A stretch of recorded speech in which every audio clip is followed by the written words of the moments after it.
And we're back with our special prequel edition of the Screen Team here on today's Talk KWOC. The show is being brought to you by Whitworth Gift Chest Jewelers, also Fearless Social and Poplar Bluff Drywall. Check out our official website at ScreenTeamPB.com. Guys, the next one is Attack of the Clones. This one was released 2 or 3 years after The Phantom Menace. A lot of Star Wars fans were obviously disappointed with The Phantom Menace. They were hoping for something better with Attack of the Clones. Did they get it? Did they get it? No. The easy answer is no. The easy answer is no.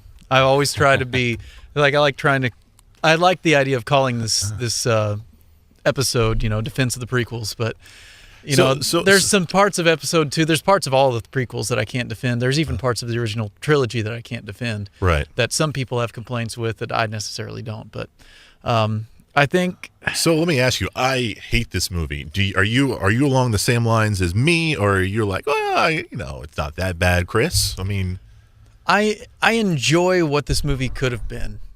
You know what I mean? What do you think it could have been?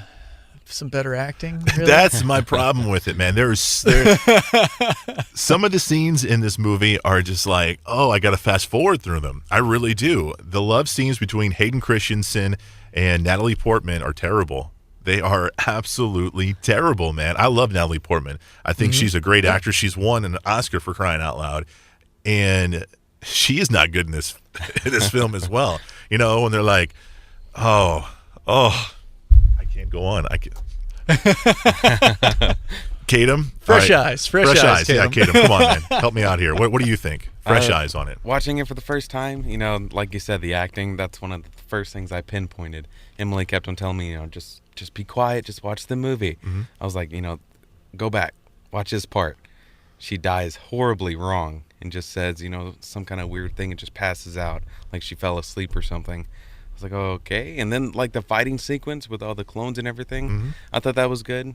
I was just watching it for the first time. Yeah. I thought it was pretty fun, that kind of thing. But they were talking, and I just wanted to plug my ears and just watch the fighting. Well, a lot of that has to do with George Lucas. I know that Hayden Christensen isn't the best actor. Actually, George Lucas was trying to get DiCaprio to be Anakin Skywalker, and DiCaprio said no. DiCaprio, I think, and the reason he said no is he's like, I'm not ready to be a Skywalker yet. Yeah. That's like at his point in, I think, 2002, I guess they were filming probably in 2000 and 2001. What was DiCaprio's biggest movie at the time? I mean, he did Titanic in, 94, 95? Yeah, somewhere around there. Has done Romeo and Juliet, and he'd done a lot of these bit parts where he got a lot of accolades. Of course, there's still the debate, why hasn't DiCaprio got more awards yet, but I don't know if it would have helped the film. I think the narrative in the prequels, I think the narrative is right. I think there's a little bit too much tell and not showing, you know what I mean? There should be a little more just carry the narrative along with the actions. And I think Attack of the Clones really could have helped a lot more. The big thing about it is it was a big jump for digital effects, and it was a big jump for digital film. It was, I think, the first major motion picture to be done completely in digital film. Which just shows you that George Lucas keeps on innovating. He keeps on, getting us, a step ahead of the game. But he soured more people to the prequels, with this particular one. Not everybody, obviously, but a lot of the major fan core he did. What are some of the good things? Like one of the things I really like about this film is when you see like all the Jedi together in the like arena pit area, and they're all like fighting, and you see all these lightsabers going on. It's that part to me is very, very cool. Is there any particular scenes that you guys liked in this film that you're like, oh, that's Star Wars to me? Basically, like you said, the fighting thing. There's one Jedi, I don't know his name, I know nothing of him, but he looked like the little alien kid from Men in Black. Yeah, I know who you're talking about. That's the only thing I could imagine is like, well, Will Smith probably trained him to be a Jedi. That's the only thing that pops in my head. Yeah. But that was just one of the things I actually stuck with, and I was like, okay, I like that part. Yeah. Everything else, I was like, oh, Jar Jar's back, great. That's cool. I think my favorite sequence in this movie is Obi-Wan chasing Jango Fett. at the cloner's planet. I can't think of the name of the planet. But he's there just kind of investigating, and he's just like, yeah, I'm on to you. And then by the time Obi-Wan's trying to catch him before he leaves, a really cool hand-to-hand combat kind of martial arts battle that you don't really see a Jedi do, fighting without a lightsaber at times. You see that, and then it turns into a space pursuit, and you see clever moves on both sides. It's a very even fight. Did you like the droid factory scene? I like moments of it. I think there could have been a few scenes that cut it out where it would have been the correct amount of camp versus being way too much camp. You know which scene I really liked? I enjoyed the scene where they're trying to capture the bounty hunter, and they go into, I guess, the bad neighborhood of Coruscant, and I like that scene. I like how they go in the club, and I just like the look and the feel and just everything about that scene.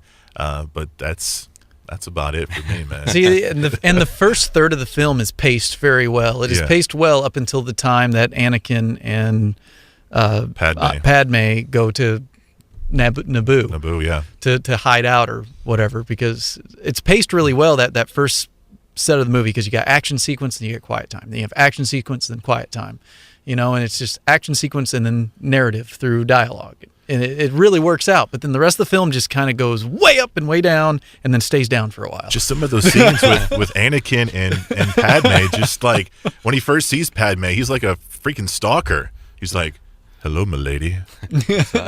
Like, just settle down there, Anakin. We know that you like her. Just chill. All right, before we go, there was a new villain in this particular film, Count Dooku. Count Dooku. What do we think about Christopher Lee as Count Dooku? I think it was we need an Alec Guinness in this movie. Kind of casting decision, maybe to draw more attention to the movie. I really think he's pretty non-essential character. It was a he was a well-written part and it was well played, but the character didn't need to be there. My argument is Maul should have survived through the entire prequel trilogy. Would have been a much better movie and would have given the Jedi side a lot more motivation, I think. All right, one more question. Yoda fighting. We see Yoda fight for the first time in any Star Wars movie. Did you think that was pretty cool? Confused me a little bit. He's so tiny.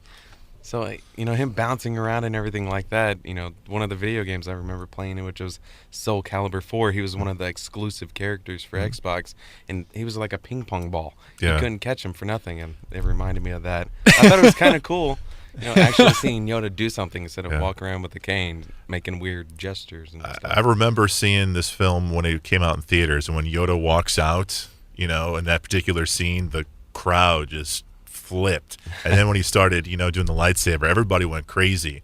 But that's the last time I heard any positives about that. Jake, did you? I really enjoyed the Yoda fighting. I think I don't think it was too harsh of a reveal or anything like that. I thought that really played well for the movie. Cool. I think if they would have used a little bit more puppet Yoda at the beginning of the movie, I think it would have led up to a little more suspense for that scene to actually see Yoda fighting. But I think it was kind of a giveaway for me when I saw the movie, and I'm just like, well, Yoda's digital now. All right, the movie's called Attack of the Clones. Coming up after the break, we're going to finish the trilogy with Revenge of the Sith. That's coming your way next on KWOC.